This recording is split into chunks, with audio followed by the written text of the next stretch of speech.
নৌকায় যাবা না, ওদিকে বিয়া করলা, দায়িত্ব বেড়ে গেল না। আগে তো আসলে তোমার একখান প্যাড, খাইলে খাইলা, না খাইলে নাই। এখন বউরে খাওন দিতে লাগবো না, উপাস তো আর রাখতে পারবা না। না কাকা, বউ উপাস দেবো কে? জমানি টাকা আছে না আমার। আরে পাগল, বৈশা খাইলে মেয়ে আগে ভান্ডারে ফুরায় যায়, জমানো টাকা কতদিন চলবো? তয় আপনি একটা বুদ্ধি দেন মাস্টার কাকা। খেতির কাম করবা? পাইলে করুন না কেন, আমি সব কাম পারি। কোন কাকা, কার ক্ষেতের কাম? ওই জব্বার, হ্যাঁ, আজকে যাওয়ানোর আগে গোয়াল ঘরটা পরিষ্কার করে দিই বাবা। আচ্ছা কাকা। মেয়ে আগের সাথে নতুন করে বাজাবাজি করবার ইচ্ছা হয় না। দরিয়া পাড়ের বেড়ির বাদের বাইরে মিয়াগো জমির পাশে আমার জমি আছে, ভাবতাছি ওই জমি আবার বাদামি চাষ করুম। বাদামি চাষে খরচও কম, খালি বীজ বিনা দিলেই হয়। খাটবা? কেন খাটুম না, কোন কবে থেকে কামে লাগুম? আর একটা কথা বলি, তুমি বোধহয় খেয়াল করো নাই। কি কাকা? মিয়াদের লোভ লালসার অন্ত নাই, দৌলতের নিয়ে বড়ই ভাবনা হয়। আমি ওরে বিয়া করছি, আর চিন্তা কি?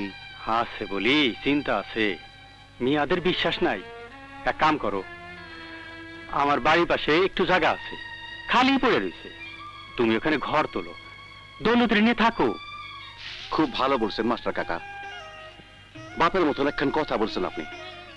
যদি কালে আপনার কাছে খেতে কাম পাই, আপনার আশ্রয় আমরা থাকতে পারি, তবে তো কোনো চিন্তাই নাই। কি চিন্তা করেন কাকা?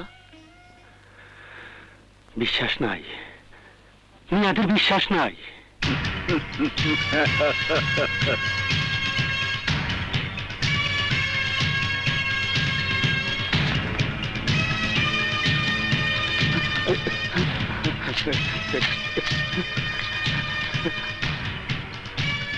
বউ, কি গো, কেমন?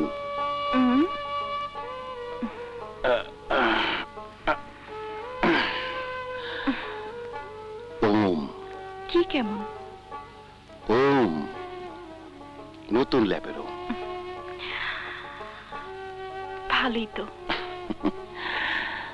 তোমার থেকে ভালো না, কইলাম তোমার ওমের থেকে ভালো না। কি?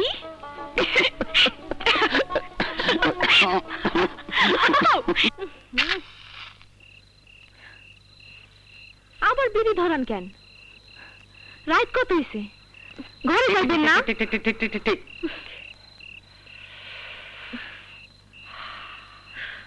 খামাখা সময় নষ্ট।